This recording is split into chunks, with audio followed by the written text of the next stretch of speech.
It is March 7th, 2025, and we're talking to Mr. Fatty. Want to introduce yourself? Hey, my name is Chris. I'm the guitar player and singer from Mr. Fatty. We're out in Jersey, and we're here in Philly getting interviewed today. Very nice. And who are the other members of the band? So we got me, and then the guy that I started the band with is my friend Fred. I knew him for a couple of years, and then we eventually said, let's start a band. And so he plays bass and also sings with me. It's like if you know, like Blink-182, it's like kind of that dynamic where we both sing. Mm-hmm. And then the drummer, my friend Owen, goes to Rutgers. He's a good dude, and we actually just added another person in the band. We got another guitar player named Danny. He's a good friend of mine. He helps with singing, plays all the leads, so I don't have to anymore. Nice. That's the band. Cool. What type of music would you say you play? So we really kind of stick with, like, we say we play slack rock, so that's like kind of like Weezer vibe, like, yeah. So we can get like pretty punky and pretty heavy, not like crazy, but we can get the crowd moshing, or we can bring it down and play like, Sublime type stuff, so it varies, but alt rock, slack rock, Jersey rock, that type of vibe. So. Cool. You mentioned Weezer, but you have any other like main musical influences? Oh yeah, totally. Me personally, me and Fred do split the writing, so he's a lot more mid-wemo, like Midwest emo, Mom Jeans, Jank, modern baseball, American football, all this stuff. Me, I'm pretty much like weird because I'm influenced by everything. So it goes from like I'll listen to stuff like disco to like NWA to like Pantera to Midwest emo and I draw from every kind of genre that I'm into. But my main influences, especially for this band, is a lot of Green Day. I really like their writing. Like, I think he's one of the best writers of all time. And a lot of like especially Mom Jeans for me and Fred, because they're the band that got us started playing. So cool. So how long have you been playing guitar? Me, so my dad actually grew up playing years and years and years ago, and kind of gave it up. So it's kind of ironic because like he gave it up and gave away the life of playing music, and then I took it over. Yeah. And so I started playing about like 10, 11 years old, and always on and off, and then COVID hit, and then I got like really into guitar, and then eventually started the band. So about I'd say almost 10 years now I've been playing. Cool. How'd you learn? Honestly, it's all self-taught and YouTube. Self-taught and YouTube, and then when I got decent enough, I would go out to like these around my house. Like I'm in this town called Asbury Park. Have you ever heard of it? In Jersey? It's a big music town. So I'd go out and do these like blues open mics and jazz stuff, and then that I pretty much learned from like the old heads how to play guitar like that. So, but yeah, mostly all self-taught. YouTube, Marty Music. Yeah. Cool. So then how did you and your bandmates meet? That's actually a funny story. So I was, like I said, I was like 14, 15. I was younger, and I was going to these jams at open mics, and I really wanted to like go from a bedroom musician to being an actual live playing musician. So I would hang out at these bars and nightclubs in the back of them, and I'd literally, any band that was coming that night, I'd be like, oh, can I play with you guys? Can I get a gig? Can I work for you guys? Whatever. And this one band came in, and I just talked to the right person and got their phone number, and then a couple weeks later, when the summer season hit, they gave me a call and they said they needed a roadie, and the sound guy of the band at the time was Fred, my bass player. And I'm gonna bring up Fred a lot because he's like the one I started with the band, with. But so, and then I started working for this big cover party band, and like they do weddings and stuff like that. And I met Fred through it, and Fred basically turned me on to Midwest emo and got me into this whole world of like basement shows. I didn't even know this existed. And then we just kind of took it off from there, and I met him, and then we started the band, and then a couple years later we decided to start a band, and then we put an ad out for the drummer Owen. We got him out of like 100 different people asking to be our drummer, and we picked him up, and then through him we knew that kid Danny that I just added on guitar. They grew up together, so now we have the 4-piece. We have the John, Paul, George, and Ringo, and we're cruising. So awesome. Yeah. What was the name of the wedding band? That band was called Shorty Long. Yeah, Shorty Long and the Jersey Horns. Nice. So, I still play with them from time to time. Like actually tomorrow they're doing this huge parade on the shore, St. Patty's. So it's like a job. So I'll go and get paid, and but Solid. it's a good band. Where did you come up with the name Mr. Fatty? So originally our whole thing was to stick with like Fred wanted to be like just say it's a long story and move on. But how we really came up with it was we went to go start the band, and he had a list of throwaway names, and there was a bunch of names on it, and at the bottom, like, he thought it was like the worst names. It was Mr. Fatty.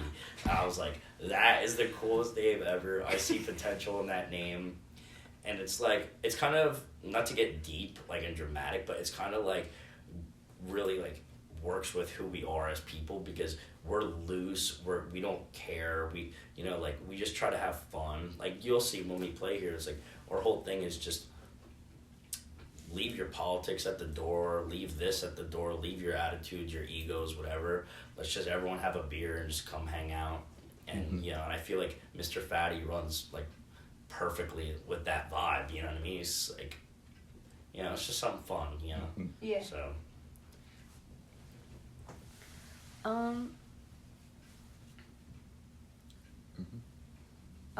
Okay.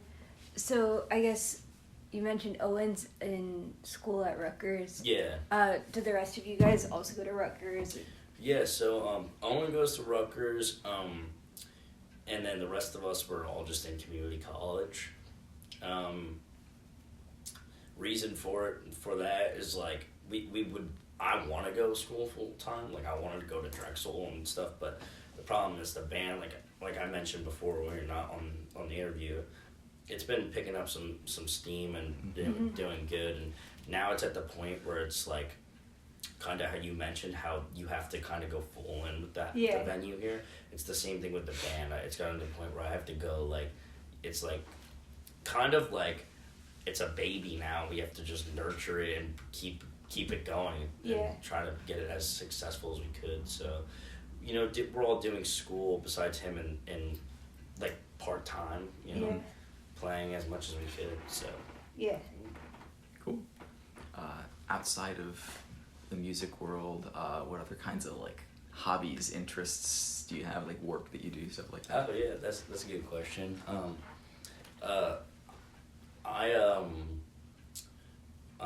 My family has a restaurant, so for work I help them out. It's tough this time of year, and I work with the other band, and then just for fun, like my friend Marco here that I brought to the interview, he goes down to University of Delaware, so I'll go down there, hang out, go have fun, I also play hockey, ice hockey. I'm one of those guys. But so I'll do that on the side for some fun, but just random stuff, but mostly the music. Yeah. Because it needs all the time in the world, Yeah. So on the music again, what's your writing process like in Mr. Fatty? Yeah, that's a good question too.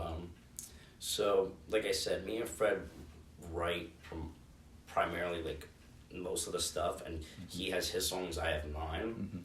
So our writing process is pretty funny. So Fred works really well with, he writes the song by himself and he comes into the band and it's pretty much done.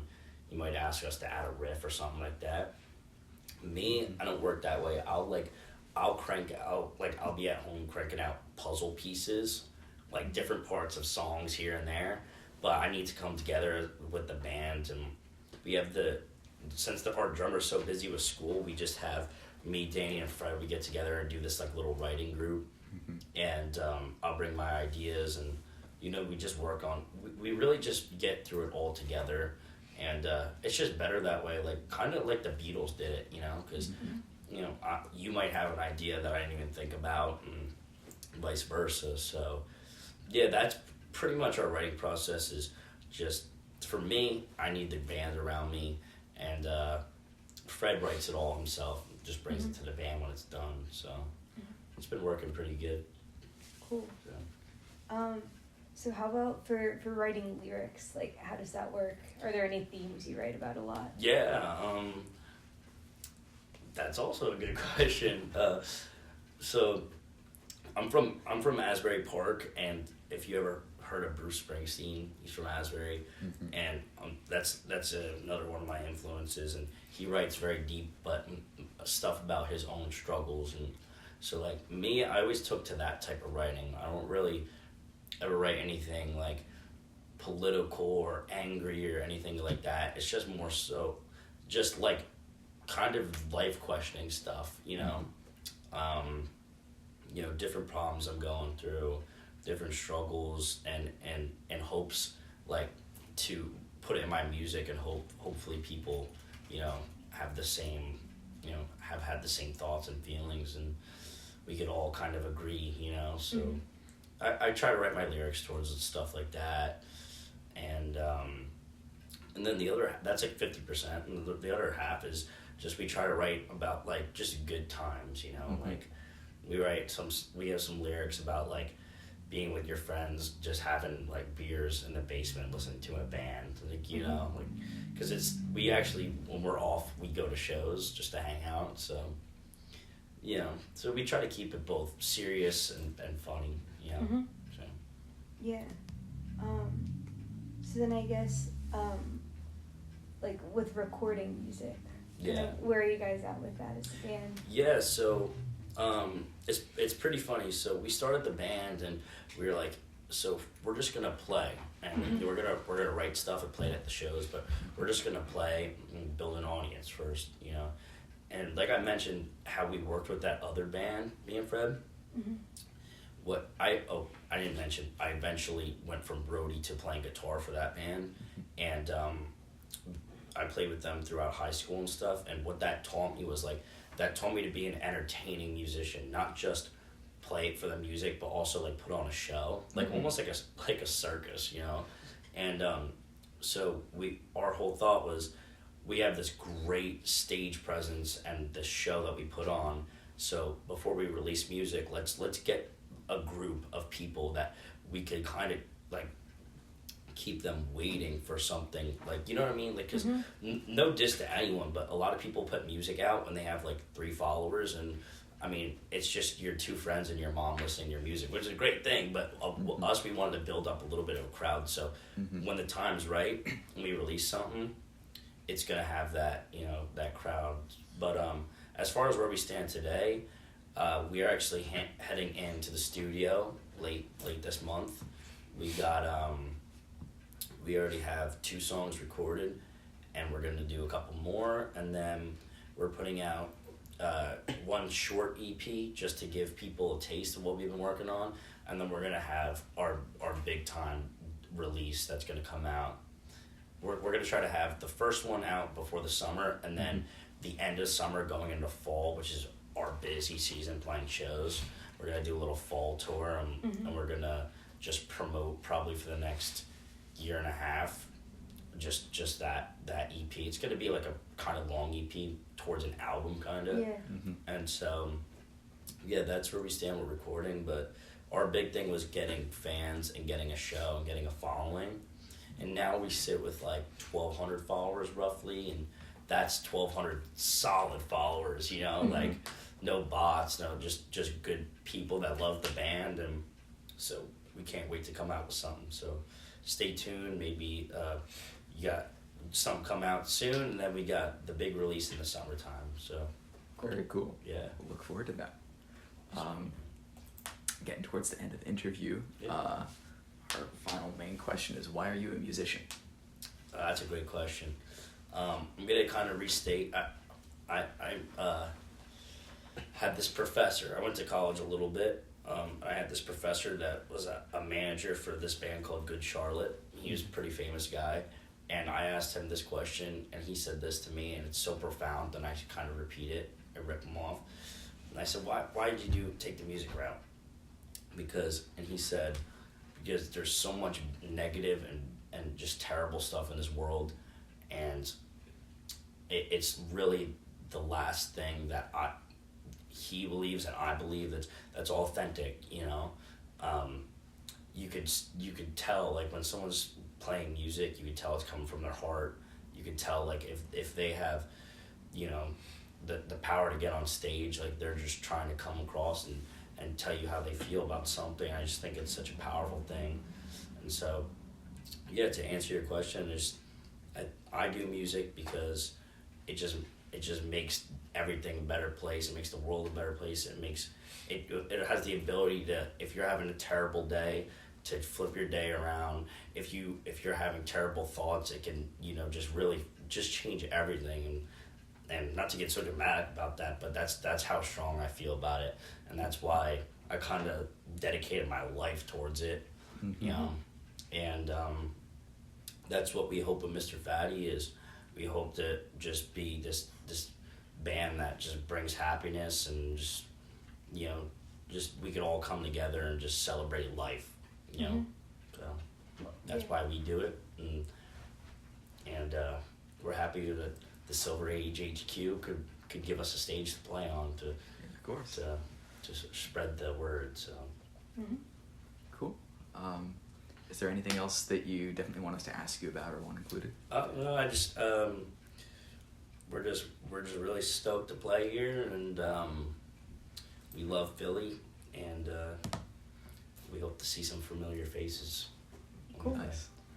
So then, just final thing, where can people find you online? Oh yeah, you can find us Instagram is Mr. Fatty NJ, and then we're gonna be that's all we're at right now, and then Spotify, Apple Music. In the next couple months, we're gonna have some stuff coming out, some big time releases, and then hopefully you can find us playing MetLife Stadium or Citizens Bank Park or something. Yeah. Well, stay tuned. Yeah. Cool. Well, thank you so much. Thank you. Appreciate it.